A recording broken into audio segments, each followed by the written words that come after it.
భారతదేశపు తొలి మహిళా ఐపీఎస్ అధికారిని కిరణ్ బేడి 1949లో మధ్యతరగతి కుటుంబంలో జన్మించి చదువు పట్ల ఆసక్తితో డిగ్రీ పూర్తయ్యాక సివిల్ సర్వీస్ రాసి ఐపీఎస్ సెలెక్ట్ అయ్యి ఐపీఎస్ అధికారిగా ఢిల్లీ పోలీస్ కమిషనరేట్లో సేవలు అందించారు.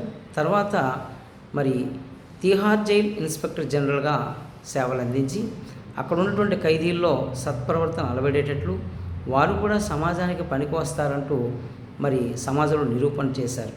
ఆ తర్వాత కాలంలో యుఎన్ఓ సెక్రటరీ జనరల్ పోలీస్ విభాగానికి సలహాదారునిగాను, ఆ తర్వాత పాండిచ్చేరి లెఫ్టినెంట్ గవర్నర్గాను పనిచేశారు. అదేవిధంగా ఆమెకి రామన్ మెగ్సెస్ అవార్డు కూడా పొందడం జరిగినది. ఇంతటి విశిష్ట ప్రతిభ కనపరిచినటువంటి కిరణ్ బేడి గారు అనేక రకాలైనటువంటి విజయాలను అధిరోహించారు. ఆమె ముక్కుసూటిగా మాట్లాడే తత్వం, ఎక్కడా కూడా అవినీతికి పాల్పడకుండా మంచి పోలీస్ అధికారినిగా పేరు సంపాదించారు. చదువు పట్ల ఆసక్తితో తర్వాత కాలంలో ఐఐటి ఢిల్లీ నుంచి పిహెచ్డి పట్టా పొందారు.